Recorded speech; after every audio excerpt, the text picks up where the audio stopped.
Do you want to sleep on the factory room floor next to a billionaire? Are you making $1 billion? Andrew Jahnke is the CEO rejecting private equity millions to build a 1,000-year company.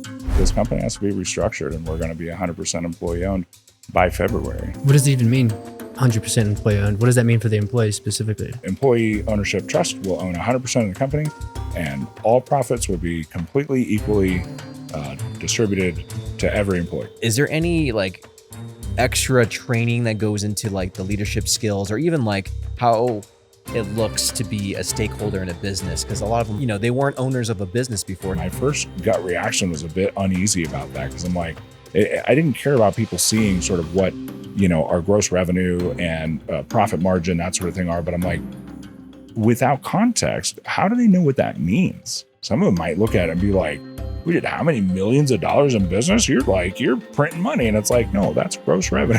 I had to look everyone in the eye and say, you will never lose your job in this company to AI. But the trade-off.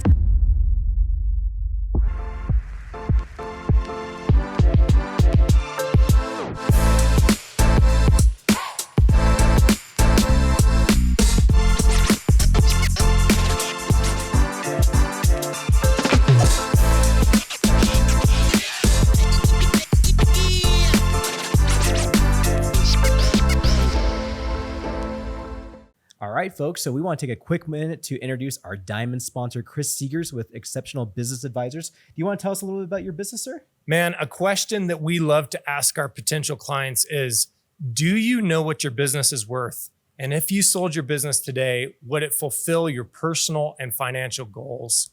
If you're a successful business owner, but you don't know when or how to sell your business, and if you've ever wondered what each additional day in your business is actually costing you, we'd love to chat. If you're ready to spend more time with your family, your friends, or traveling, come sit down with our team, because when you work with exceptional business advisors, we'll help you build a blueprint to sell your business successfully and help you create, capture, and achieve your dream life. Don't wait for the right time. The time's now. Go ahead and scan the QR code or book a discovery appointment at excoadvisors.com. Now let's get back to the show. Welcome back to the COS Business Podcast, the number 1 podcast in Colorado Springs. Today, our highlighted sponsor is Rector Studinsky Law. You can check them out at Rector Studinsky Law. We just went over Rector Law Firm. There you go. Yeah, all right. RectorLawFirm.com.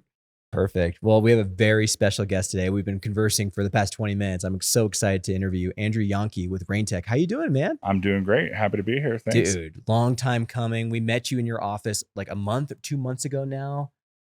You've come on as a sponsor. Thanks so much for supporting us first and foremost. Happy to do it. Absolutely. Yeah, and I'm so pumped to get dialed in on this episode. But let's start from the very beginning with you. Let's talk about way back when you were starting your career, kind of what got you into owning your own business. Let's start from there. Sure. I often tell people that I was just too young and dumb to know any better. And got, lucky is sort of one way to look at it, but obviously you got to work pretty hard to get past some of the stats, on how small businesses don't last longer than 2 or 3 years. So I started in 2001 and I was really young. I was literally 22 years old. And, somebody at the time just said, hey, you should quit your job and start your own company. And I'm like, yeah, I should, I think that was maybe, not advice I would give to somebody today, though. I also tell people there's no better time than now to get into anything technical, because it's always changing. It's always available. So yeah, they said, yeah, you should quit your job. And I didn't have a mortgage. I didn't have a kid. I didn't have really, a lot of risk involved in it. And I said, yeah, sure. Okay, I'll do that. And so I decided to start doing IT work. So I did, effectively break fix work around town, driving around, fixing computers and servers. And that's kind of how it all started. Now, did you start like that? When you're younger, usually there's an inclination for IT, at a younger age. Were you that kid in high school that was a little bit more techie? Almost. Sort of had friends that were, and I kind of got drafted into it in that regard. My grandfather always sort of instilled it in my dad kind of passively to tell me, my brother and I, get into computers. It's where the future is, and this is back in the 80s, I'm growing up like an 80s kid, and grandpa's like, get into computers. It's the future. And I'm like, what's a computer? I didn't even know what it was, but I made some friends in high school that, were into it a little bit more. And I think my cousin probably was building a computer, and I was like, oh man, I want to see what that's like. And So I started kind of dabbling a little bit. I wasn't, particularly good at it, but it was certainly interesting and fun to kind of play around with. And then it was kind of an accident, I suppose. I was working at a staffing agency at 19, which was an accident in and of itself. So like my uncle one day asked me what I'm doing, and I'm like, well, I'm looking for work. And he said, well, they're hiring. I've got this friend or the wife of my friend who works at this staffing agency, and they're hiring for people to work there. You should go check it out. And I said, sure. And I borrowed like real nice clothes, a suit from my brother, and I went down there and said, hey, I'm here to apply for the job. And they said, okay, well, which one? It's a staffing agency. They've got like, hundreds of them or whatever. And I'm like, no, I was told that you guys are hiring here in this office. And so the gal I'm talking to sort of just kind of nods along, and she's like, I'll be right back. And she disappears into this back office and starts chatting with some other people. And then her and two other gals come out, and they're sort of like looking at my resume, which obviously has nothing on it really.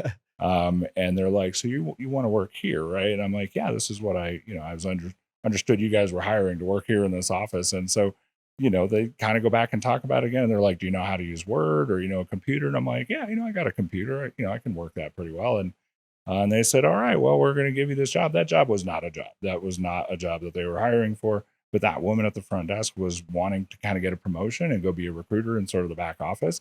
She did most of the interviews of most of the kind of lesser skilled labor.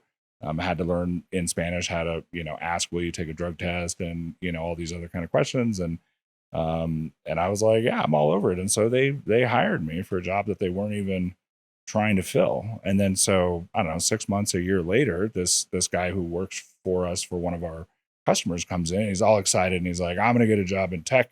I'm going to make 60 grand a year. It's going to be so awesome. I'm like, what is that? How are you doing that? And he's like, I'm going to this place down the street to get Microsoft certified. And I'm like, oh man, that's cool. He's like, you should check it out. And I was like, all right. And so I go down there. I'm like, hey, this guy told me he's going to make a bunch of money, getting Microsoft certified. What's that about? And they're like, it's about $5,000. I was like, oh. So I called up Grandpa. Hey, so you've been telling me computers my whole life. And yeah, he co-signed a loan for me to get that Microsoft certification. That's kind of how I started. So it's just a series of events that were, almost accidental, really, that kind of got me into IT generally. Oh, And so I moved up here a couple of years later, and that's when I started my own company. So I worked for another business here locally, kind of doing the same thing, break fix, driving around fixing computers and servers. And where were you originally before you moved over to Colorado Springs? Phoenix. Okay. Yeah. So completely different. I mean, a little bit similar, right? Kind of high desert looking, It town. is, but much hotter. Yeah. That's why when people ask, why'd you name the company RainTech? I'm like, that's a great question. It's like, actually, the answer is very, very simple. I like the rain because I was raised in the desert. And it's like, that's it. I was raised in Phoenix and Las Vegas. So between the two of them, super, super hot, super dry. And so anytime you get rain, you're just super thankful. And so here, I'm, coming up with a name for the company that didn't really imagine was going to go anywhere anyway. And I'm, all right, we'll call it Rain. And it turned out to be great because then the cloud happened a few years later, and we were way early on to build that. And so we built the Rain Cloud, and we have the IT umbrella to cover all your support and cybersecurity needs and things like that. So it ended up working pretty well, all the way up to and including in the middle of our name is AI. Literally RAIN. Oh wow! And it's like it's right there too. So and that's where you're building. Yeah, totally. I saw that coming forever ago. What was that first vision like when you first started the company? Oh, it was so hard. And you're in your early 20s and you've done like next to nothing anyway. And it's like, how do you picture success? When I didn't really. My dad was in the military and then in construction, which is great, but not a line that I was in. I didn't really have anyone else to draw on to look at like, what does entrepreneurial success look like? And so I don't know. It's just kind of like, well, if we could get to 5 people, actually my first initial thought was if I can pay the bills for 2 months, then I'll at least know that like, if it fails after that, it was probably just because I didn't try hard enough or I didn't do, the right things or whatever, but at least I could prove that like, yeah, you can earn enough money, in this business or in this line of work to at least pay your bills. And so that was kind of my initial thing is just like, can I even, get people to write me checks to, fix their stuff. But what was the vision for the company? Like what problem were you guys solving initially? Oh man, just not working for somebody else. And the guy that I worked for was great. He actually taught me a lot in terms of, integrity is sort of like, I'd say ingrained at a family level for sure, first and foremost, but in business, he had tons of integrity and he was very clear about, always doing right by the customer. And I just so enjoyed that because I never had to make a decision based on, am I going to get in trouble for doing what's right for the customer or whatever? And my boss was like super about it. So I didn't really have a reason for leaving there other than just, the same reason that everyone does, that they're like, eventually they're like, I think I could do this better. Or somebody else is telling them, I think you could do this better. And you're like, oh, all right. Okay, cool. I guess I'll give it a shot. That's incredible. And so when you started RainTech, what year was this? And this was completely on your own, right? When you first started RainTech? 2001. So 2001. So this is 24 years ago. Yeah. Completely different landscape and different. IT and technology. And that, I think that's kind of what Andrew was asking is like, what problems were you solving? Like, what was the goal of like problems you were solving? Just basic IT for like residential, or was it like commercial based? We did resident. We did anything that somebody would write a check for. Like computer repair and everything? Oh yeah. I used to do satellite installs because I had a friend up in Teller County who did like satellite internet. He was a satellite internet dealer. And so he trained me how to install satellite internet. And so I was like, sure. I was not very good at it at the time. I had not owned a house for decades and done a lot of, remodel work, which I have now. But, so at the time it might take me 8 or 10 hours to do what, probably really should have taken maybe 2 or 3. Now you have Starlink and you just set it up. Yeah, exactly. Or somebody else is doing that same thing. I mean, now I've turned into a user, at my own company, which is great. I love that. It's a wonderful problem to have. And we have the best of everything. Obviously I'm biased, but I also see what it's like to be a consumer of IT services, because there might be something that I want to do, spin up a server or whatever. And I'm like, I got to open up a ticket and I know it's going to wind its way through the system and all that. And it used to be, 20 years ago, I was the one that was just doing it. I mean, really up until probably 10 or 15 years ago at most, I was the one building and deploying all the infrastructure and architecting everything. And unfortunately, I'm not doing that anymore. And the people we have now are, light years ahead of where I ever got to. We'd like to take a quick break and thank our sponsors. Junkin Hall. Need to clear out clutter fast? Junkin Hall is Colorado Springs' go-to for same-day junk removal. With the eco-friendly service and a 5-star team you can trust. Visit junkinhall.com to schedule your free estimate today. That's JUNKNHAUL.com. Bolton Co. Executive Coaching. Up feels better than stuck. You know that. But in this market, how do you get unstuck and get ahead as an executive? Our guy JB is an executive coach at Bolton Co. Coaching, where he believes you don't have to change who you are. You just need an injection of effectiveness and a proven competitive edge roadmap for your way up. Head to boltonco.net. That's boltonco.net. Be Our Guest Getaways. Be Our Guest Getaways specializes in Disney cruise resort and theme park vacations. Planning a Disney vacation can be stressful. Let Be Our Guest Getaways provide you with concierge-level service for free. Learn more at beourguestgetaways.com. That's beourguestgetaways.com. Planet Duct. Planet Duct is the #1 choice for professional air duct cleaning in Colorado Springs and Southern Colorado. With state-of-the-art equipment and top-tier service, they make sure the air in your home or business is clean and allergen-free. Breathe easier with Planet Duct. Learn more at planetduct.com. Awesome Home Services. Awesome Home Services delivers top-notch HVAC solutions for your home. Whether you need heating, cooling, or system maintenance, they ensure your comfort year-round. Visit awesomeservice.com for your HVAC needs. That's awesomeservice.com. Proud American Electrical and Solar. Give Proud American Electrical and Solar a call today for all your electrical and solar needs. They are locally owned and operated business right here in Colorado Springs. If you're looking for information on solar, this is the company you will want to call. Check out their website at proudamericansolar.com. Use promo code COSBusiness for a 5% discount today. Pinnacle Advanced Primary Care. Pinnacle Advanced Primary Care offers affordable, accessible healthcare with a focus on you. They provide exceptional primary care without the hassle of insurance barriers. Experience a patient-centered approach. Learn more at pinnacleapc.com. And now let's get back to the show. There's not often on the show, and we've interviewed a lot of people on this show, that we have someone who's had multiple decades within the same business and has never strayed away from their original business that they started up. So there's a lot of wisdom from that and not giving up.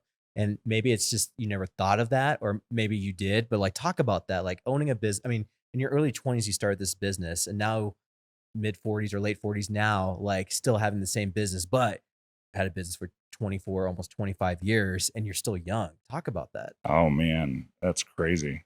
honestly, I don't even know who that was 20 plus years ago. I mean, we all change. I mean, human consciousness is fluid, and in any given moment, we are, who and where we are right now, but who and where we were back then is very different. So, the impetus for starting a company is just because, well, I think I can, right? And I guess working for myself, even though I really like my boss and he was great, but working for myself seems like, that's what people would want, right? So, I mean, if, for nothing else, it's just because that's what we're all sort of led to believe, that this is a great track to go down. And yeah, then there's ups and downs. Then you've got the pros and cons of that, of course. And so yeah, there's self-employment and there's being in control of, your own destiny and all of that, which is just amazing and fantastic. And I realized after just a few years that I'm like, man, it would be really hard for me to go technically work for someone else. And yet at the same time, I've had 24 years of having all of these bosses, like literally thousands of users, and they're all my boss. Every single person that works for an organization that trusts us with their IT and their cybersecurity, those are all my bosses. And so, on the one hand, I don't have like somebody I report to in my office, and yet on the other, I have all of these people that I am incredibly accountable to. And so, that part has been part of an evolution, both of my own and my own sort of experience, and identity. People have identity in entrepreneurship, and that's something that in recent years, fortunately, I've had the benefit of kind of working through and releasing in a really positive way. People that exit this business, when they do get to retirement age, are known to have, a lot of like personal identity crisis, because you're like, this is how I've known myself. I know myself as a business owner, and this is how we identify. And so, yeah, I've had times throughout the years where I was ready to pull my hair out. I'm like ready to call it quits. I'm like, oh man, I'm just too stressed out. I'm doing too much. I'm spread too thin. But you're like 30 and you can't sell your small company for anything, that's going to help you retire, and it's like, so it's either that or you go get another job. And I'm like, well, I'm not going to do that. And so, yeah, you buckle back down and you work through whatever is going on and you grow, and you build character and then you learn and you know how to handle things differently and better, the next time, the next time, the next time. And so, gosh, it feels like that's just been such a constant process. It's hard to like name any one particular stage or milestone or something that was like, oh, this is definitely how you end up here. It's like, it's part of the human experience. And that certainly coming to reintegrate that in the last 5 years or so is what's really allowed, I think, a lot of progression for me personally, is to no longer see those things as separate. And I always did. Like how I am sort of personally or in my social life or in my family, very different than sort of like trying to put myself out there as a particular thing or look like I'm, bigger or more professional or any of these things than I was. And at the time, that's exactly what I was doing. I was literally working out of my garage. And it's like, I had no choice but to convince people that they could trust me with their IT. And fortunately, I was successful in doing that. And people said, yeah, you do a great job. And I was busy enough to keep enough people's servers all running without me having to constantly be back there that then I was able to convert that into a managed services recurring revenue model. And that, changes kind of a lot of things because you instantly go from a feast or famine sort of like, is the phone going to keep ringing kind of a thing to now you have regular fixed recurring revenue. And you're able to shift the risk and responsibility from the customer and their IT to you. And you say, look, well, I'm prepared for this, me and what would eventually become my team. Like, this is what we're here for. This is what we're good at. And so by going to a fixed fee, all you can eat model, then, now you're accountable and you've assumed that risk for your customers. So all part and parcel, it's all, part of where you go. But I mean, it's just so hard to connect those two. It's a million days. It's a million moments. It's, 10,000 little events and hundreds of thousands of tickets and just everything that eventually lead you to, there's this thought exercise and I forget what it's called, but it's about this ship, right? And it crashed in this harbor.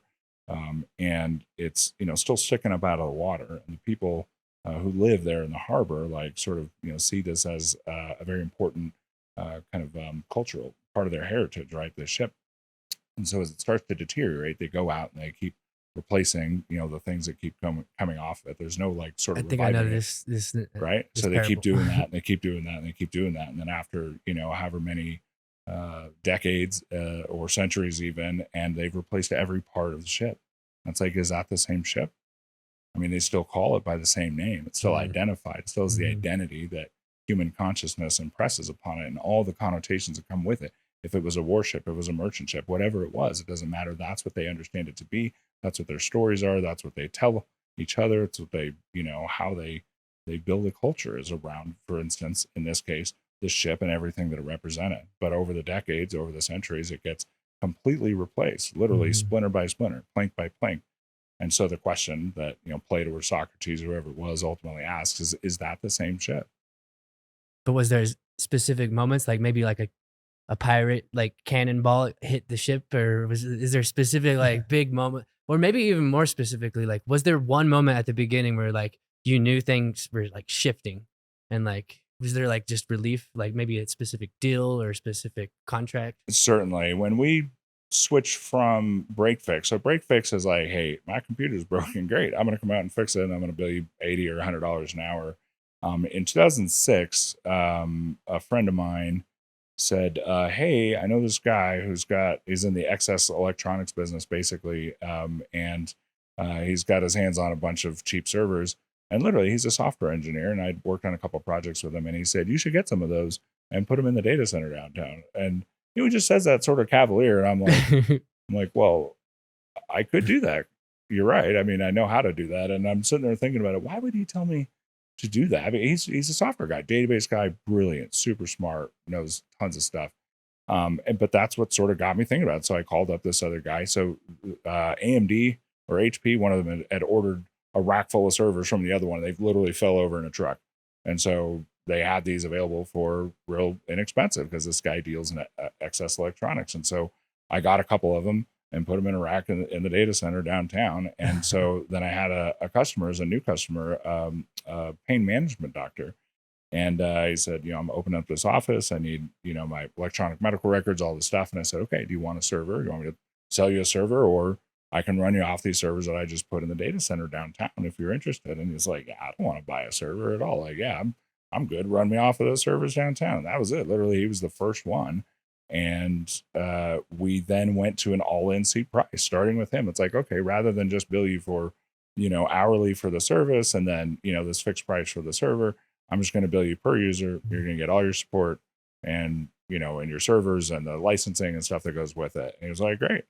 And so then we started talking to other customers about it too. As their servers came up for, need to be replaced, I started offering it as an option.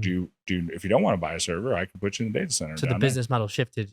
Yeah, to that, because then we started customers that were shifting to paying us fixed fee for this stuff, and that shifted everything. Because now the better we are at what we do, the smoother everything runs for the customer, and the more profitable we are.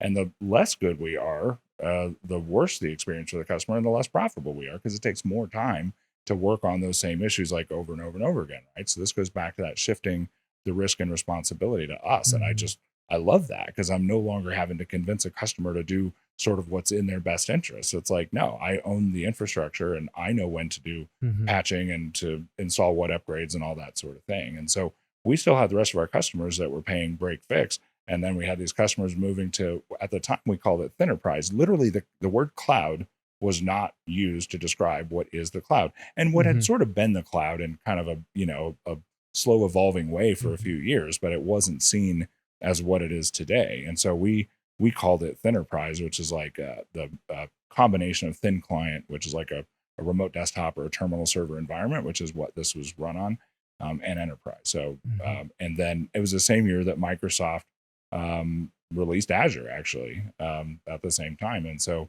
obviously that became the cloud. And by 2010, we decided we're going to go to the rest of our customers that either didn't have a server or still had one on site, but wasn't in the data center. And we're like, we're going to move to a fixed fee managed services model. So this is what the modern IT company reflects, is that you tend to have a fixed monthly fee.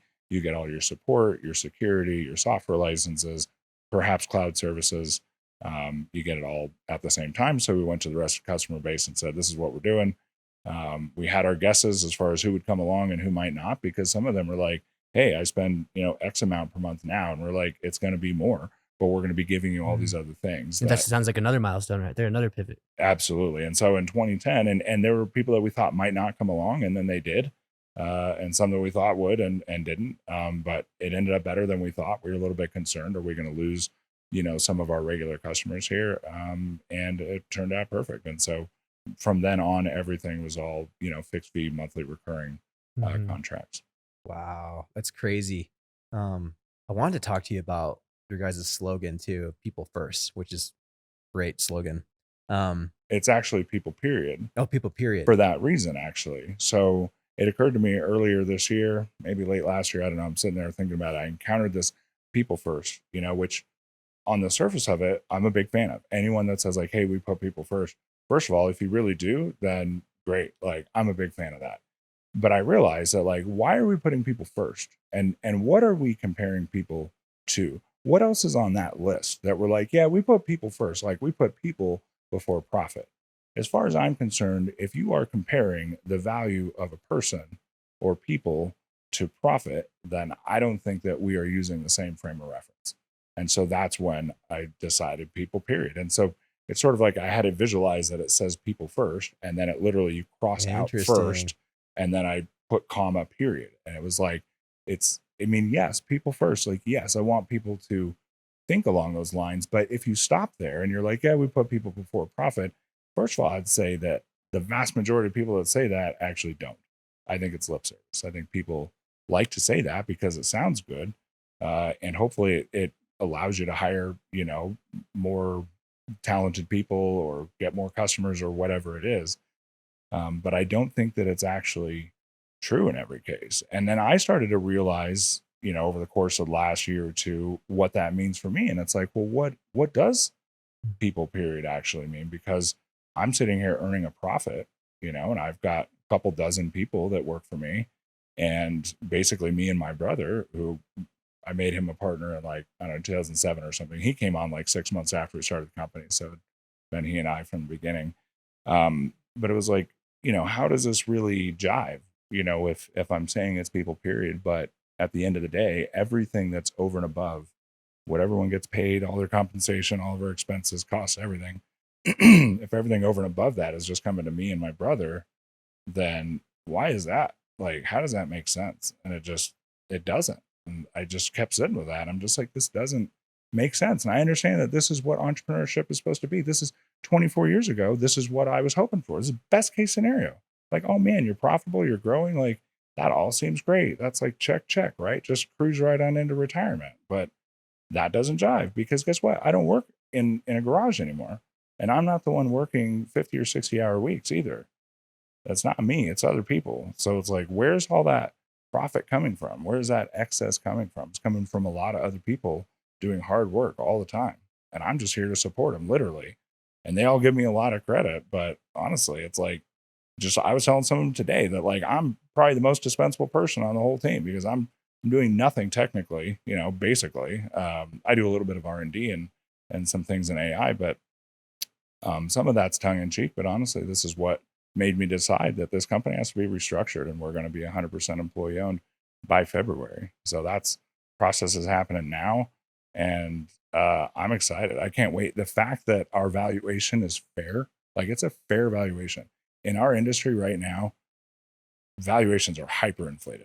I've probably gotten 4 emails since we've been talking from companies outreaching hey, you want to sell? You want to sell? You want to sell? I mean, there's massive amounts of money right now in rolling up AI right now too. In AI and managed services and IT. And now that we're the gatekeeper for now AI and delivering that to customers as well, it's just insane. So that was one possibility, is one avenue I could go down, is continue down this road and get a hyperinflated valuation someday and retire. And hey, I've done nothing wrong, right? I've done nothing wrong.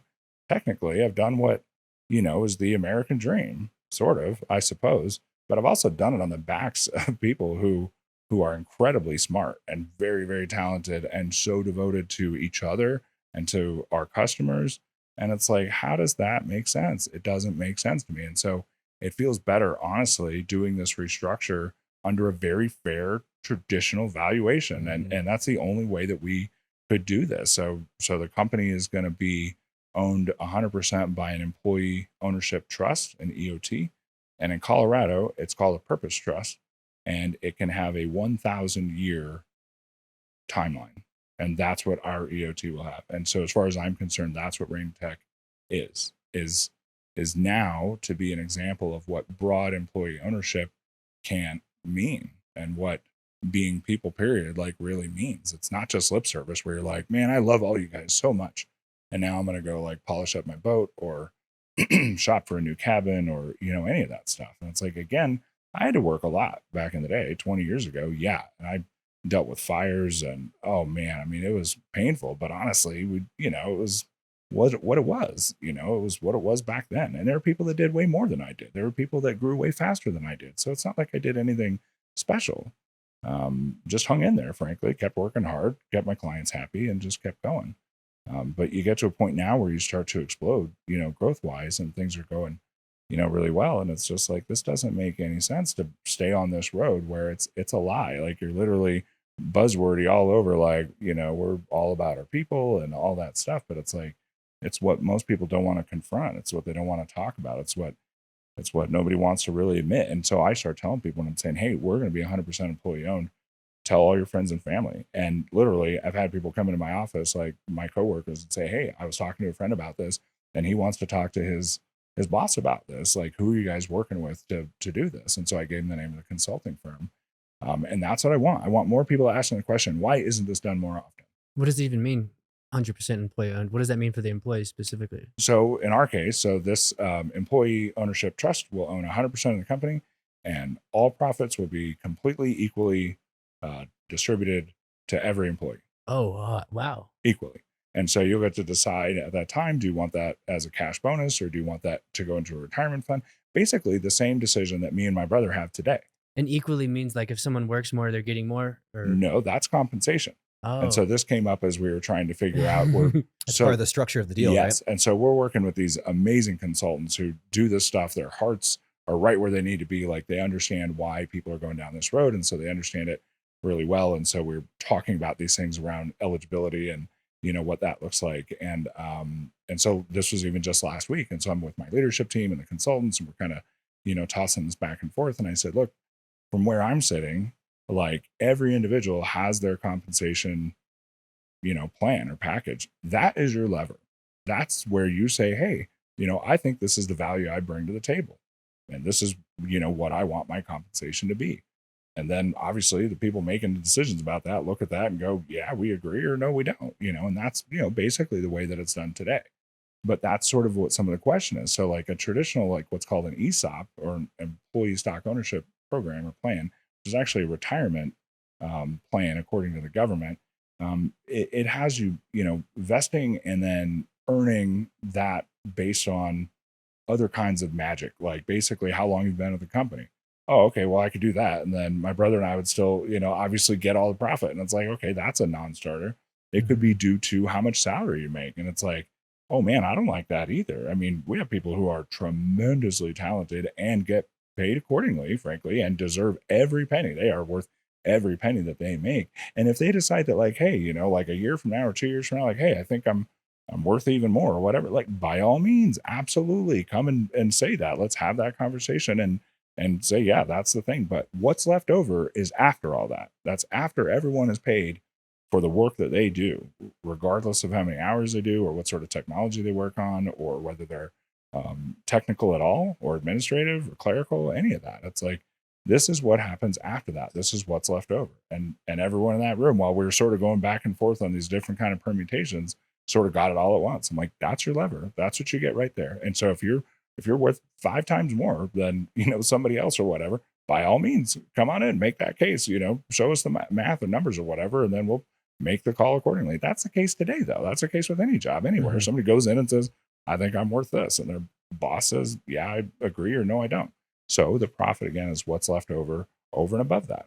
And everyone went like, yeah, that makes perfect sense. And so that gets divided completely equally. So when we hire, when a department head says like, oh man, we need to hire somebody, now everyone's thinking that way. Not just, can we hire but now should we hire? Do we want to dilute ourselves by another person? If so, great, man. I welcome that next team member, man. Like who doesn't want to work for a company that's got 100% employee ownership, let alone for most of our service delivery team, 32-hour work weeks, because now that's what we're doing with AI. So I'm also not tying these eligibility requirements to the number of hours worked. I tell people, I don't care how many hours. If we need to get a foosball table in here to go with shuffleboard and the massage chair and the 3D name printer. cabinet and the 3D printers and the 3D gaming and all that stuff. Like that's what we'll do. But I had to tell everyone first, you will never lose your job in this company to AI. Like that won't happen. I had to look everyone in the eye and say that is the case. But the trade-off, like the upside here is that you now have to release all of that job security concern and get real innovative about exactly how you're going to use AI, because it is going to turn our entire industry on its head. So there's a proposition. That's what you guys are looking at. So for a lot of people, there's a expiration date really on our business model, not just our business model, but white collar, business and work altogether, which is what we were talking about before. And that's the big question. That's what everyone needs to start asking. How we're dealing with it, I think, is really, a smart way, because almost no other company can kind of do this. Because if you're going to sell to private equity eventually anyway, then they're just going to push out your best people to drive profit margins up. And so the staff don't have a good experience, and neither do customers. Like in our industry, that is universal. That is in all cases. Everyone goes and posts on LinkedIn the day that they close about how wonderful it all was. And yet all of the stories that come around after the fact from the customers and from the employees were that, no, it was terrible. It was an absolutely terrible experience, and nobody wants to go through it again. And so it's like, how are you going to go to your staff of technologists and say, hey, I need you to train the AI to do your job for you? And it's like, people are going to be like, no, pound sand, man. Like, I'm going to go figure something else out. And so I told my people this morning, I was like, if I got laid off today, I am starting an all AI MSP tomorrow, and I'm going to automate everything. And trust me, there are security requirements, there are guardrails. Fortunately, our AI was born in our security department. So all of our R&D came right out of our security people, which is really good. But that's not going to stop everybody else from doing this. And there are tens of thousands of really talented system administrators and technologists that have been laid off who are like, man, I could do this with AI. And they're right. I hope that they do it securely. I hope that they use the right guardrails. But that's what's happening. And but if you go to a regular MSP that plans on selling to private equity, like, how are you going to get those technologists to embrace and adopt that technology that's literally there to replace them? And without any sort of like, hey, here's how you're going to pay the bills and feed your family. Like, so yeah, so there's studies from MIT about 95% failure to see ROI from AI and stuff, and it's like, oh yeah, the devil's in the details big time. When the CFO says, hey, we're doing headcount reduction, here's AI in a box, go down there and save us millions of dollars, and then people are just shocked, like, why didn't this turn into something so huge? And it's like, because look what you did, and look at why you did it. Look at your motivating forces, and then ask yourself, why didn't this work out? Because you needed to depend on people to work themselves out of a job and train technology to replace them. Like, how excited are they going to be about that? Even if they agreed to do it, even if you're like, hey, you're leaving one way or the other, it's like, you need buy-in. You need people to really be for something in order for them to be truly creative and truly productive, and to like really, be thinking about, how am I going to innovate with this? And so that's my job, is to tell these people, like, hey, you landed at the right spot at the right time. And they say that too. And they're like literally thinking about it. Like, if they were in almost any other managed service provider, almost any other IT company, any other IT department, like, it's all about to change very rapidly. And again, that's almost all white collar, really. Anyone that's sitting in front of a computer all day, this is what's on the table. We're going to take a quick break to thank our sponsors. RainTech. RainTech is a trusted IT partner that keeps your business running smoothly. From cybersecurity to cloud solutions and data recovery, they've got your back so you can focus on what you do best. Learn more at rain.tech. That's RAIN.tech. Savion HQ. Is your back office chaos? Are you buried in HR, payroll, and financial guesswork? Your passion shouldn't be a prison. Savion HQ is your fractional back office partner. We merge HR, payroll, accounting, and tax to bring order to the chaos and make your passion profitable again. Stop the bleed, get your freedom back. Find us at savionhq.com or email at hello@savionhq.com. Data Hubs is a compliance, intelligence, and orchestration platform that helps organizations meet the requirements of frameworks like ISO 27001, SOC2, CMMC, HIPAA, GDRP, and more. Data Hubs gives small and mid-sized businesses a premium compliance experience while cutting down the time, cost, and stress it usually takes to get across the finish line. Learn more at datahubs.com. That's DATAHUBZ.com. Reveal Med Spa. Look and feel your best at Reveal Med Spas. With personalized plans that deliver real results, radiant skin, restored confidence, and natural rejuvenation. At Reveal Med Spa, we see you more than just aesthetic and wellness treatments. We provide a safe, judgment-free space where you feel valued, heard, and supported. Visit revealmedspas.com. I think it is literally just that too. We'll just double check. Book your next session at revealmedspas.com. That's revealmedspas.com. Fast Signs. From banners to vehicle wraps, Fast Signs delivers custom visual solutions to help your business stand out. Their team ensures your message is clear, bold, and effective. Get your signage needed handled at fastsigns.com. That's fastsigns.com. Dream Accounting Solutions. Take the stress out of managing your books with Dream Accounting Solutions. They provide reliable expert accounting services tailored to small businesses. Simplify your finances at dreamaccountingsolutions.com. That's dreamaccountingsolutions.com. Exponential Impact. Exponential Impact is driving innovation and entrepreneurial success in Colorado Springs. Supporting startups with mentorship, funding, and community resources, they help businesses grow and thrive. Learn more about their impact at exponentialimpact.com. That's exponentialimpact.com. And now let's get back to the show. If you're keeping the same people around, you got to train them to a certain level to be leaders and delegate and build agentic AIs to do these different things and scale your business with you. And I mean, that's a tough task. It's a tall task for these folks to do.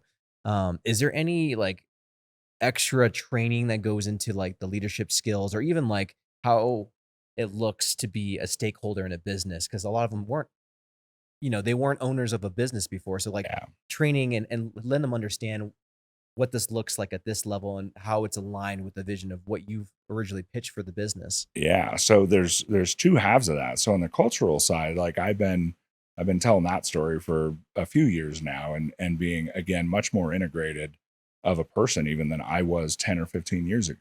10 or 15 years ago, I could have one conversation with you over a beer at a bar.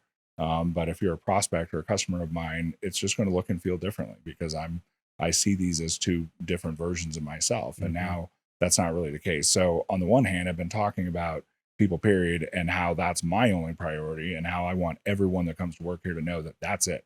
So every new hire, even though I don't interview and hire most people anymore that aren't sort of, reporting directly to me, I told everyone I need to see them on their first day. Whoever you guys decide on is great, but I need to see them so that they hear it directly from me and they see this is what this place is about, period. And there's no like, this is what the core values are. And there's no other hidden agenda here. This is why we're going to be 100% owned.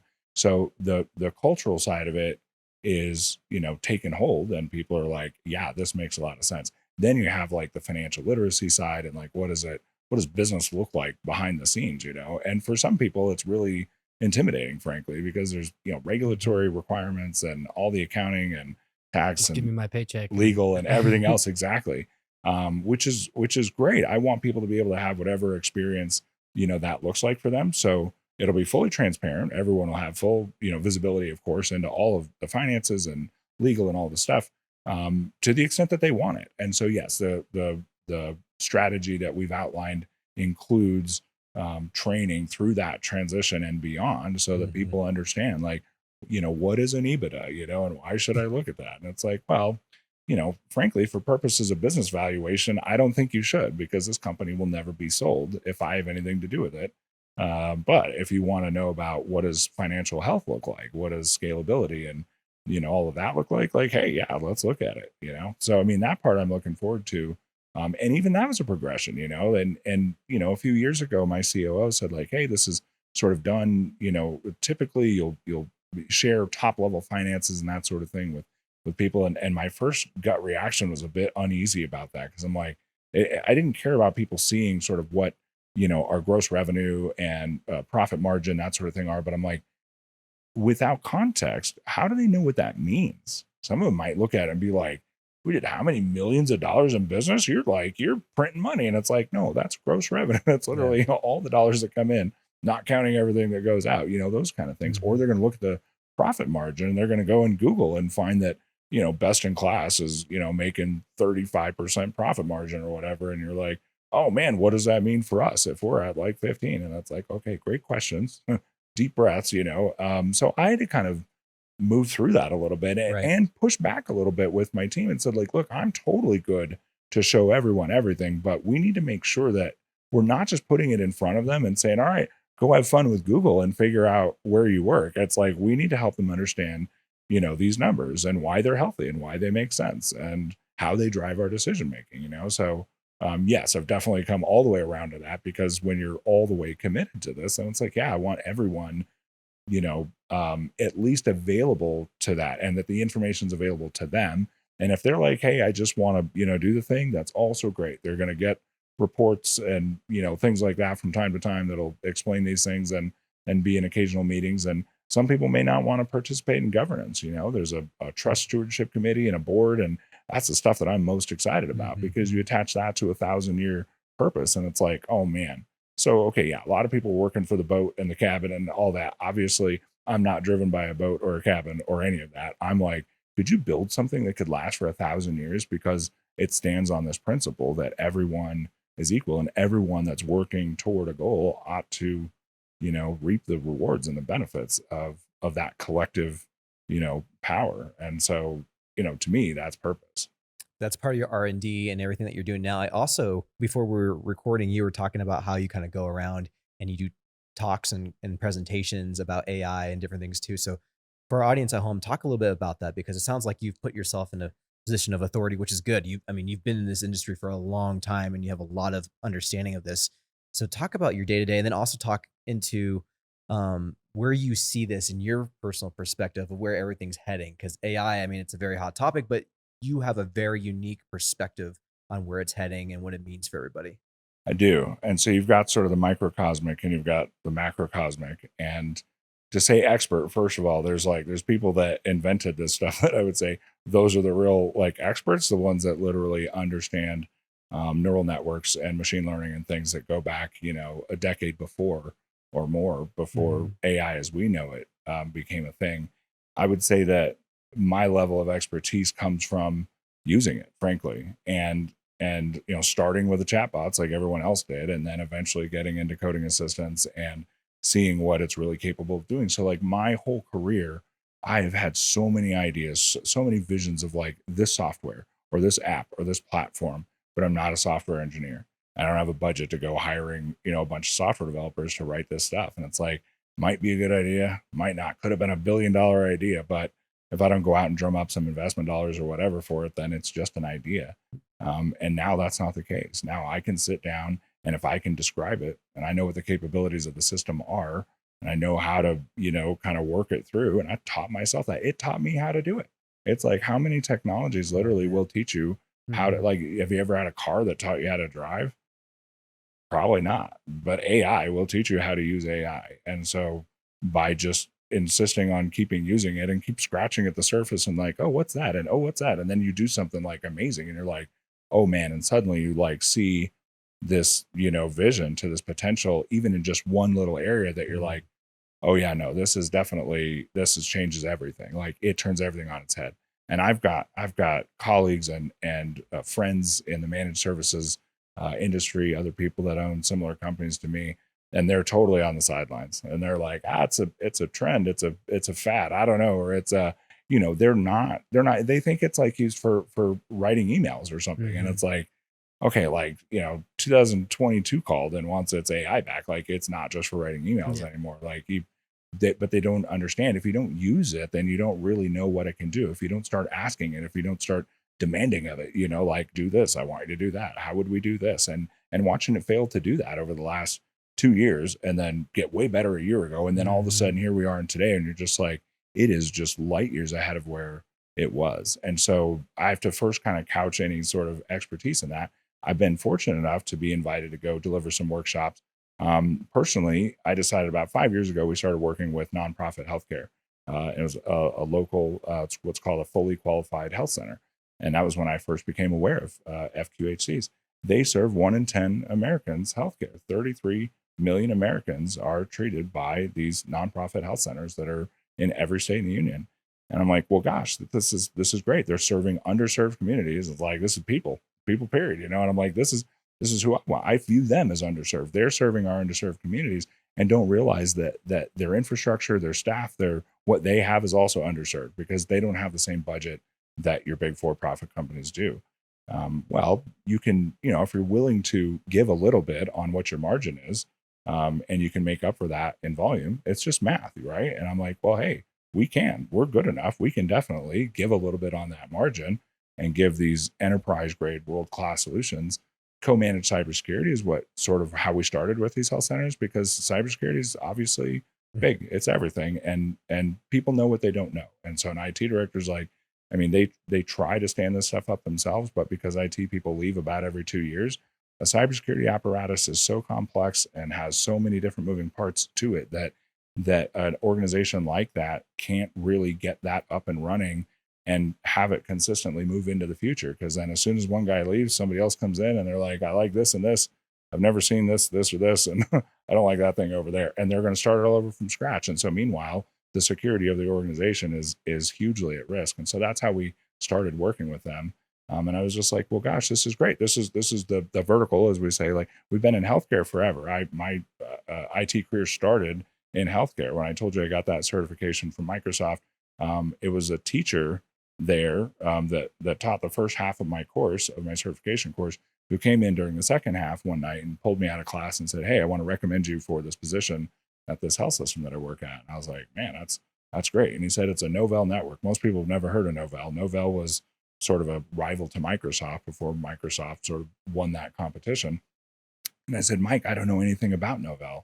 And he said, it's fine, you'll learn it. And I'm in a classroom full of system administrators that know Novell.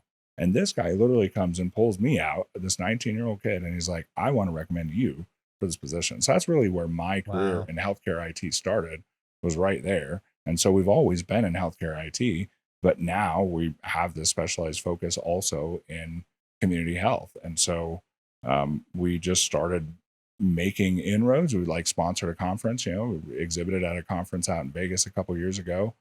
That went pretty well. We started making some inroads and applying basically for speaker spots, basically like, hey, we've come and talked to your people about AI. And these organizations that are sort of regional groups of all these health centers, they have annual conferences. And so we go and apply, and they're like, yeah, come down and talk. And so I've been down there, either delivering workshops to them, a couple in the last month, and also a CEO roundtable. So sitting at a big table full of CEOs of all these nonprofit health centers, asking their questions that run the absolute gamut, what you would expect. Like, anyone who says they know everything about AI, I promise you, is not spent as much time with it as they could. If they're, talking about some of the long-term and really big impacts, they probably have spent more time with it. If not, then they're basically afraid of change, which is, sort of typical. We talked about, the sort of bubble, and like, this is different. Like, a bubble to me is like a .com or a housing bubble. That's a financial bubble. And I'm not here to speak on behalf of Goldman Sachs. Like, that's not me. I'm a technologist. And so, yeah, we had a .com bubble, but it didn't mean that we lost the internet. And we had a housing bubble, but it doesn't mean that we lost home ownership and the idea of a mortgage. Like, did a bunch of investors and the whole stock market and all that? Yes, they absolutely had those, issues. And I'm not here to solve or exacerbate those problems. It's just, we're here to deliver what the technology can do. So yeah, I've been lucky enough to have been invited out to do that. We have a webinar series that's upcoming. I mean, this market specifically is very hungry for this because they have a workforce crisis. They're unable to attract and maintain the kind of doctors and nurses and staff that it takes, to treat all these patients, because they don't have the same budget. And it's like, hey, let's talk about how you use AI to make a better place to work. Let's use AI as a lever to make you guys not just like able to survive in those markets, but like thrive and actually like outperform, for-profit counterparts. And Make some of that is, too. yeah. And some of that is like, and it's like, yeah, you can do that if you do this correctly, and the levers are extended all the way to you. And so there are ways of engaging with AI in a few different ways. And some, you might get a bunch of the benefit and then lose a bunch of the rest of it. One easy example is that billing companies have always typically charged a percentage off the top for healthcare companies. And it kind of made sense. When you see more patients, you have more claims, you need more billers. And so they would, negotiate 6% or 5%, of the, monthly claims that are going out. And it kind of made sense because you had this one-to-one, relationship. But now you can use AI to drive that whole process. But there are companies out there that have AI, what's called RCM, which is revenue cycle management, so just billing, and they're still taking a percentage. And they're like, I ran into one of them at one of these conferences. I was chatting with her and this other consultant, and she said, "Yeah, we do AI driven RCM." And I was like, "Man, that's great. How do you charge for that?" And she said, "We charge 3%." I was like, 3%, but I said, your costs to do that now have gotten completely flat because it's AI, right? And she said, yeah. And I said, I don't understand why you're still taking a percentage off the top. And she's like, that's why we're an $8.5 billion company. And I'm like, okay. And so she's like, I'm going to get up and go sell some more stuff. This is like at a mixer or something. And so she gets up and goes to talk to some other people. And I'm looking at Bill, this guy he was an exhibitor across the way from us at that conference. And I'm like, Bill, like this is, like, I'm not okay with this. I said, in the for-profit world or whatever, sure, a health system can save that percentage and they can add that to the bottom line. And I think that that's great. Nonprofits are already like struggling. They don't have the funds that they need. We can't have, for-profit companies coming in and still taking a whole percentage or multiple percentages off the top. Well, can't someone just come in and just do 1.5% and just take the whole? Yeah. And what I told Bill is I said, why don't we just do it as a flat rate and actually give all the savings back to the health center? Because if I can do that, 10 times or 100 times, there's 1,400 fully qualified health centers in the country. And if I can do that 10 or 50 or 100 times, and I'm only making this much, well, for my business, that's huge. That's great for us. That's great for our whole team. That's our growth. That's us, putting time into this sort of industry and getting, what to us is great revenue back. Now to an $8.5 billion company, it's nothing. So if they can't get that 3%, then it's not worth doing. And so it's like, well, great, maybe you're in the wrong, industry as far as I'm concerned. But again, this is like, there are lots of companies that are also doing great work in that space. So it's not to say that that's always the way that it is, but anytime that there's like a percentage tied to it, I'm like, now wait a minute. Once you've decoupled the revenue and the billing or the activity from the cost associated with it, then the health center ought to be the one to get the vast majority of that benefit. Now, if we as a vendor bring that solution to them, sure, we're going to get a little bit of benefit too. But I think that ought to be a relatively flat piece of revenue for us, and let us replicate that and do that great job for as many health centers as possible. And then that's how, that turns into great success for us. But then they get the greatest possible benefit too. Now with AI and how it's affected your business, does it make it an easier decision for you to go into that space and be like, well, we can do this right away. We already kind of vertically integrated. We could provide this right away. Has AI allowed you to be able to take on those initiatives much quicker than before, where you were like, oh man, now I have to spend 6 days straight when I'm already busy trying to do it, burning the midnight oil? Like, what has this done for your business? Everything. I mean, because we can actually do it. So, some of our AI developers, one is definitely a seasoned software engineer, just very old school. Well, not old school, but just traditional software engineer. And then the other was in our security department. And they both, just like people that get, super excited about technology, AI came out, large language models, and they were the ones that went and consumed everything that they could about it and started to learn what models are used for which and what inferences and just how it all really works.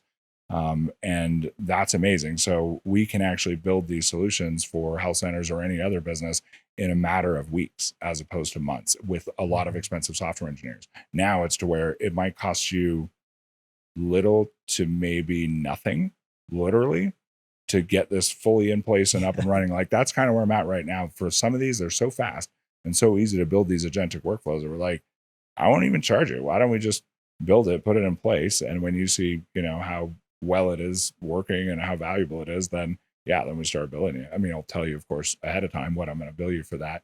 But yeah, it's just such a no-brainer. When we started deploying this stuff in production ourselves internally, it changed everything, because we had the developers working directly with the people who were solving the problem for. And it's like, I put them together, like, hey, I think you could do something for him over there, and why don't you guys talk? And then a few weeks later, everyone's minds are blown, and we're saving 87 and a half hours a month and going, hey, we're going to go to a 32-hour work week. That's what AI lets us do.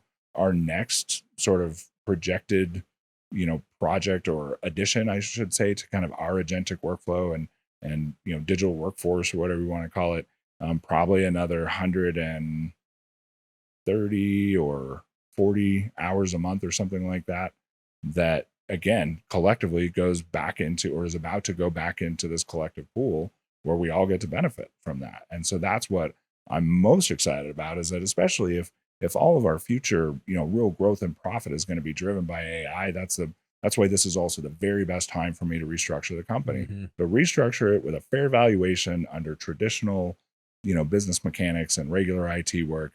Now we're going to transform and be able to do so much more with so much less, because we can do it so much faster. You can deploy these solutions, very, very quickly. More complex ones obviously take a little bit more time to take some testing, but still, it's nothing like writing actual software, from scratch. It's not like that.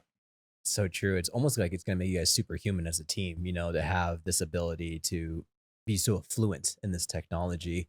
I'm curious, like the personal perspective of Andrew, next 5 years of AI, how it's going to affect the workforce as a whole in the world.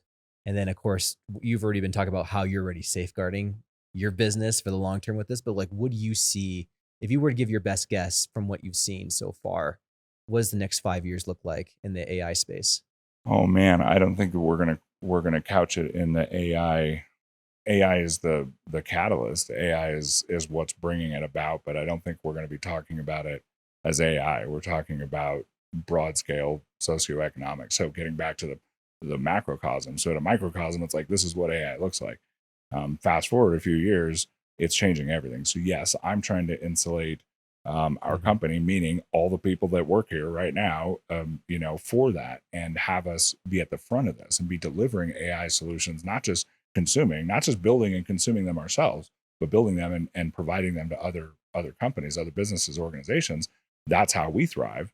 For a lot of other people, and again, even outside of IT, everything is going to change. So this conversation is not going to be about AI. We'll occasionally reference the fact that AI is what led to this, but this is going to lead to a recomprehension of our relationship to work, of our societal understandings of what an economy is, what wealth is, how appropriate it is, and for whom and when, and all of that. These are the big, broad questions. And as we talked about, I point out to people, so like the workshop, people will say it's kind of similar. Like, man, you can see how powerful this is. What is this going to mean for the world? And in a workshop like that, I'm like, well, okay, I'm not here to sort of wax philosophical. And so I don't dodge the question, but I say that is a good question. And I think we should all be asking those questions. And there are people out there who have some proposed, answers to those questions. But it is that we have to understand ourselves. And this is not the first revolution that we went through, industrial revolution and the internet age. And so I, in those workshops, I will say, like, how many people, show of hands, how many people had to go hunt for their meal last week, or how many people are raising crops at home, or mining for iron, and in mountains, like literally getting people to realize that 150 years ago, that's what we were doing. And when the car came around, people were so concerned that the horse and horseshoe and the Horse blacksmithing and industry and carriages and all this, well, what's going to happen? And it's like, well, I mean, it's change. It's the one thing that you are absolutely guaranteed to encounter from the second you're born to the second you die is change. And so it only took 10 years too for to transition from horses to cars. That's how fast that, which is incredibly fast. And that's for that kind of technology that took, massive amounts of restructuring for, Ford did the assembly line and all of that. I mean, we had to redo a lot of things. And then a lot of jobs were created out of that. But again, we sort of are conflating jobs with sort of like value and purpose, for example. And it's like, we've been just saying that more jobs is good. And it's like, well, under the current system, yes, because under the current system, somebody's ability to pay their bills and to feed their family has everything to do with how much work they do, and how many hours they work. Like literally down to the hour, we count all these minutes that we devote to somebody else in exchange for, what we get back and what we get to try and invest in our families. And all that has to change. So there are billionaires out there who see this coming, Elon Musk and Sam Altman and people like that. Like, they understand that, the notion of universal basic income is like probably inevitable. He's talking about universal high income. Yes, universal extreme income, I think. Of course, Sam Altman's also talking about tokens becoming sort of currency. And it's like, look, I mean, regular fiat currency, the dollar, is also just an idea anyway. And then you got cryptocurrency, which is also all ideas. That's all any of this is. It's all any of us are trading in always, is the idea that something is owed, to someone else. And so that's even what wealth means, is a sort of disparity of ideas. Like, I've invested this much thought and energy into how much I'm worth and how valuable I am and what my sort of legacy and all this is. And at the cost, by the way, necessarily of everyone who I may have relied on to get me here. I mean, they are necessarily worth less because they are not the person at the top. And I mean, that's the ethos of a lot of the billionaire class. And those are the ones who are now, so like work-life balance comes out, it like makes a big showing, I don't know, 10 years ago, whenever it was, I don't know. It's a great concept. People are like, work-life balance. And most people were like, I like that idea. Like, that sounds pretty good. Like, I'd like to have balance there. And then now you've got the billionaires who sort of like softly at first and gently, but now like way more like in your face. They're like, that's a joke. That's a farce. There's no such thing as work-life balance. So at first I was like, okay, that I definitely don't agree with that. And then I'm like, maybe I agree with that, but for totally different reasons. So work-life balance, that simple phrase puts these two things at odds because you're necessarily trying to balance them, meaning that they are working in conflict with one another, right?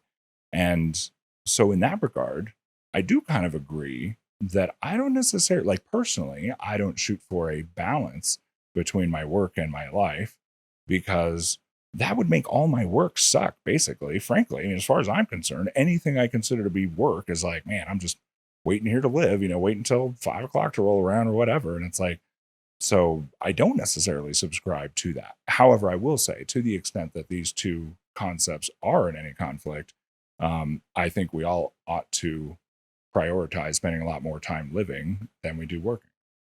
But an integrated life is not work is life, but life sometimes includes work. And work is not toiling away in a mine or in a field. It means encountering coworkers and customers that are sometimes challenging, having expectations that people don't live up to, and starting to ask questions about that.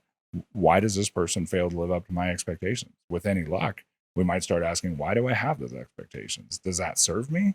Like, does it like substantially, tangibly put me in a better place or make me happier to have expectations?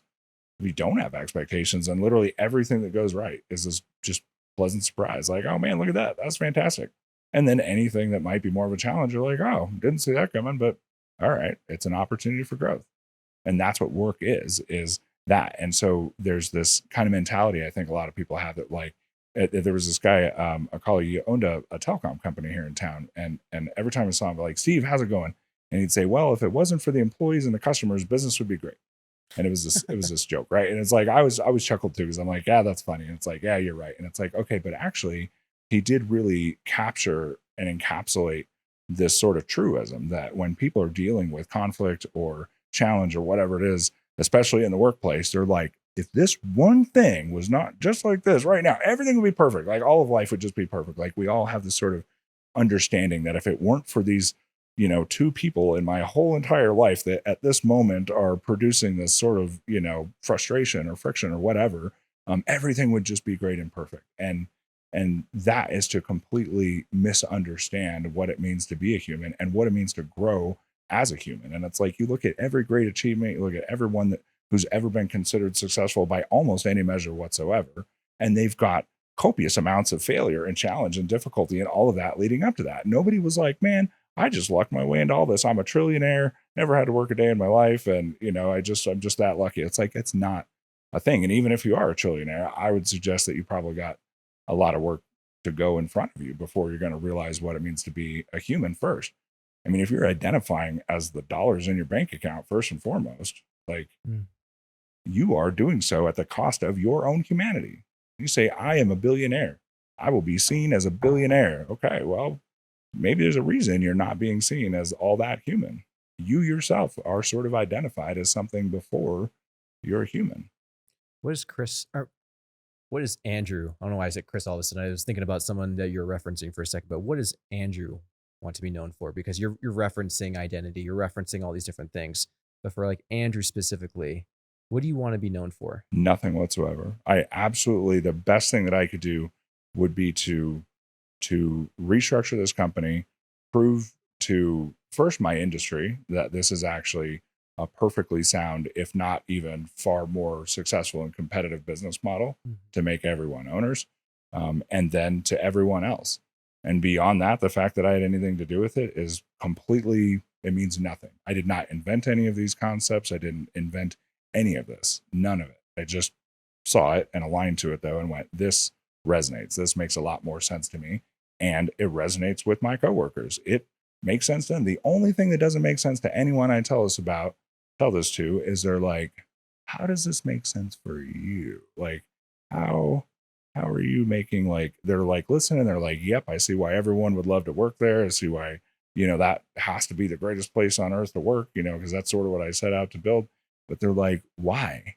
Like, they don't understand what sort of what's the hidden catch, And this goes for like when I first told people at work about it, and when I tell other people, they're just like trying to put it together because It seems pretty obvious to me. what's that? Right? It's obvious, right? Because it's just like, you're like, look, that other way doesn't resonate. That doesn't feel great. I have a guy in a mastermind group with me who's incredibly financially successful doing this. This guy makes massive money. Like, it's ridiculous. He makes $12 million a year personally. He takes $6 million in salary and $6 million in distributions. And I'm like, and there's other people in our mastermind group. We're much smaller, obviously. He's got like 130 employees or whatever. And he's a great guy. Like, I love talking to the guy. He's super smart, knowledgeable, and I really enjoy his company. And yet we could not possibly see the world differently. Like, we could not see it any more differently. And I talk about some of the things that we're doing, and he's like, yeah, he's like, maybe it's an East Coast thing. He's in New York City, literally. And he's like, that's not how, we sort of do things here. And so, like, when I talk about how to be the best place to work and how to retain all this talent, he's like, yeah, we sort of tell people don't let the door hit you in the ass on the way out, because we like bringing in fresh blood. And to us, that is sort of like, that works for them. And it's like, okay, it works for him to buy another boat, which he has. And again, super nice guy, super fabulously wealthy, but I couldn't operate that same way, but he couldn't operate the way that I do either. He doesn't align to this. That doesn't resonate for him. To him, success is money. It's wealth. It's what he got from his dad, who was also incredibly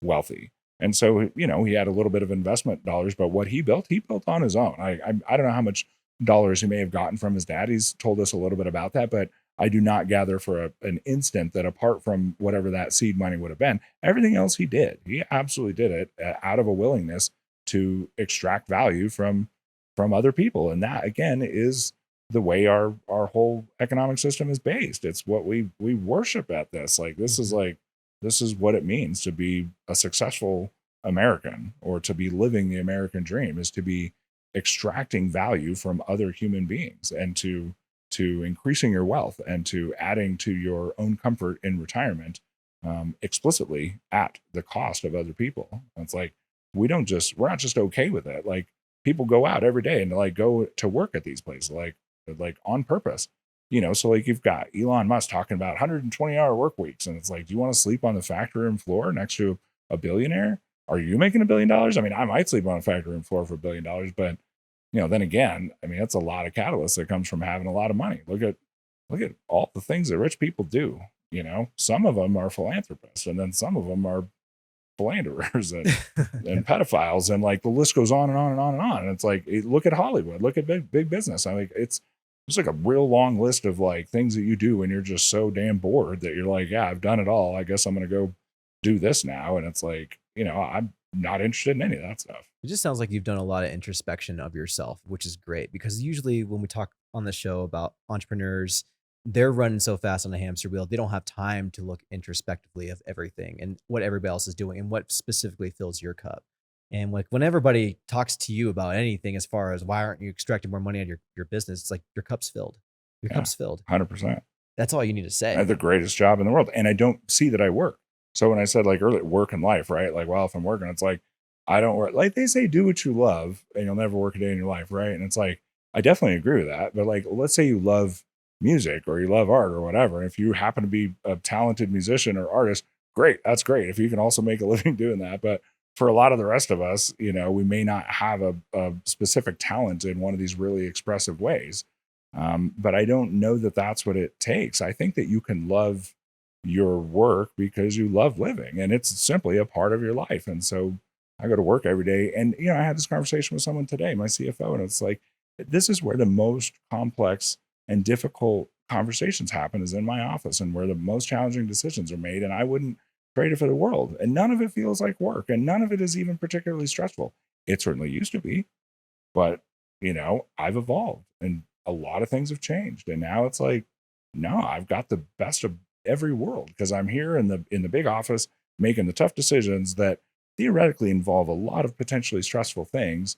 And all I'm thinking is, how do we keep our core values in mind as we make this decision? How do we make sure that we are prioritizing the value of the person and the individual or individuals who are involved here? That's all that matters. That's all we need to do, is just what's in their best interest, and let the rest of it work its way out. And then we end up with these, amazing circumstances. I mean, we have this a customer of ours who's a fantastic customer, and a really good size, and who we really like.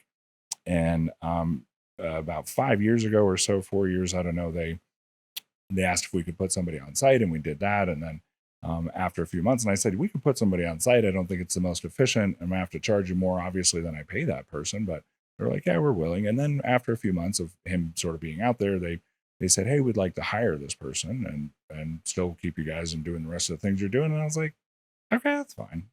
And that person already was sort of had already kind of maybe not been the best fit in his department already, and it was sort of like, oh, that's kind of good timing, really, that you want to hire that person, because we sort of had a little bit of trouble, sort of with him and other people in some ways. But he's a perfectly good tech, and did, good work at the level that he did. Well, then he kind of talked them into like, hey, we should hire one of these other guys at RainTech, and then terminate the contract. And so they did that. And the other person that they hired was also someone who was incredibly brilliant, super, super smart guy. And, also who came with some of his own personal challenges, of which we all have. And so he's no different in that way. But just some of those challenges were some of the ones that were sort of bubbling up into the surface. And it's like, once again, here's one customer that takes, of all the people we had at the time, 18 or 20 or whatever, these two, they leave, and then they terminate the contract. Right. And the second one, they didn't actually ask, to hire, though I think they kind of did it in an order that it was legit. They're like, we're going to terminate the contract, and then probably hired him afterwards or something like that. And so, my leadership, we end up in a meeting, and my brother is my partner, is like, hey, this is problematic. Our contract prohibits them from doing this. And, and he's sort of taking the position that is normal. It's normal. It's business. There's nothing wrong with the position that he was taking. But I just looked at everyone in the call, and I was like, all right, raise your hand if you want to spend the next 2 or 3 years in court, like talking to lawyers and fighting this, because I don't, not even remotely. I mean, granted, we're going to lose a big chunk of revenue here, and that's fine. We'll wait for the next one to come down the line. No problem at all, as far as I'm concerned. But if any of you want to, pick up this mantle and fight it, because you think that there's some legal case, by all means. Well, they didn't. They were like, okay. I mean, they sort of got it from me. They're like, oh, I don't have to be up in arms about this. And so we all just kind of shrugged. And I said, why don't we just give them a great offboard and just make sure that they know that, like, gosh, if anything ever comes up, that they can come back. Well, they used to have an IT guy in-house, and he was actually the one who brought us in originally. And then he ended up leaving there over during COVID and just some rather benign things and just differences of opinion, basically. But they really liked him, and he liked them. But he decided to go elsewhere. And so after about a year later, he came to work for RainTech, and he is just a star. He's one of our absolute stars. Well, then earlier this year, that company let the first guy go that they hired from us, and I don't know why. And the other guy they had let go maybe a year ago. But the second person that this first person brought in then quit, and they didn't see that coming. So then they found themselves with no IT support at all, and no sysadmin, like everything. Like the keys of the castle just walked out the door. And so I got a Teams message from the president of that company one afternoon, Tuesday afternoon or whatever it was, like, hey, Andrew, can we talk? I'm like, yeah, let's talk. What do you got going on? He said, man, this is what happened.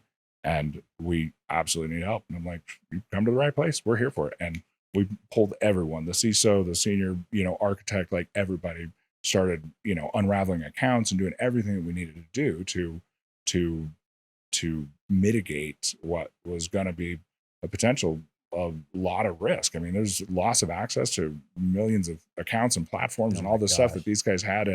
And we had some of our knowledge left. I think all the documentation had been more or less archived, but we were like, yeah, absolutely. So, I mean, long story short, we end up with this customer who, again, they are fantastic. They didn't do anything wrong. They were making choices that they felt were in their best interest. And I understand that. I believe that's what everyone is doing in every moment.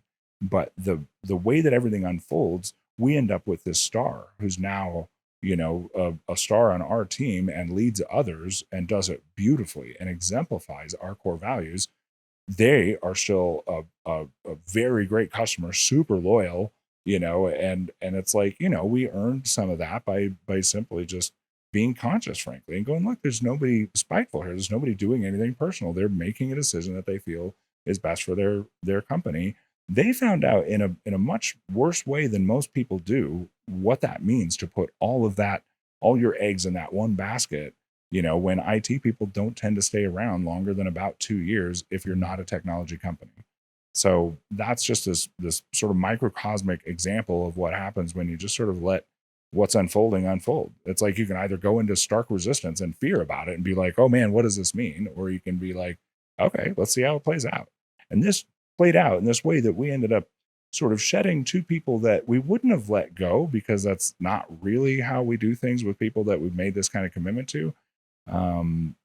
But we lost 2 people and got one that was an absolute star and still have the customer. It's like, to me, like everybody ends up winning. Everyone's had their opportunity for growth through it all. And it's just about remaining conscious and just being like, okay, how do we just be present for whatever, is coming up? And so I think that speaks a little bit to, things around fear and deciding what things mean and what they don't mean. And maybe just don't decide. Maybe just say, oh, that's interesting. I didn't expect that, but okay, let's see how it goes. Yeah, that's beautiful, man. Well, we got to start landing this ship, but I feel like we could talk for hours because this has been so much fun, and we'll definitely have to have you back. Would love to. I love chatting with you because you learned so much insight from the things that you were talking about. I mean, especially in that, in my space for marketing, I've had similar experiences to that same situation and how things can be when you're relying on clients and you have a team member, and it's the same thing. But this has been a super fascinating conversation, man. It's been my pleasure for sure. This is your camera right here. Where can we find you? You can go to www.rain.tech. You can find me on LinkedIn. You can email me at andrew@rain.tech. You can definitely find me if you're looking for me. You're there. I'm there. Big building downtown with the vertical. Building. Yes, right there on Pikes Peak and Tejon. You can't miss it. I say you can see our sign from the moon. It's right there on the edge of the building.